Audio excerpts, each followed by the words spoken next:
আমাদের প্রত্যেকটা মানুষের জীবনে একটা গন্তব্য থাকে। আমরা ঠিক করি আমরা কোথায় যাব, কিন্তু আমরা কি আসলে জানি যে আমরা গন্তব্যে পৌঁছাতে পারবো কি না?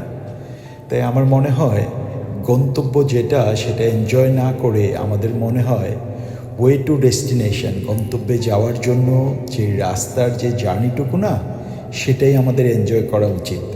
কারণ গন্তব্যে যাওয়ার জন্য প্রত্যেককেই একটা রাস্তা পাড়ি দিতে হয়, আর আমরা যদি সেই রাস্তার সব কিছুকে এনজয় করতে পারি তাহলে আমার মনে হয় অনেক ভালো হয়। কারণ আমি আপনি কেউই জানি না আমরা আমাদের লাইফের ডেস্টিনেশনে পৌঁছাতে পারবো কি না, বাট ডেস্টিনেশনে যাওয়ার জন্য যে রাস্তাটুকু, সেই রাস্তাটুকু যদি আমরা এনজয় করি তাহলে আমরা গন্তব্যে পৌঁছালেও আমাদের সেই গন্তব্যে পৌঁছানোটা অনেক আনন্দময় হয়ে যাবে। তাই আমরা রাস্তার আনন্দটুকুই উপভোগ করি।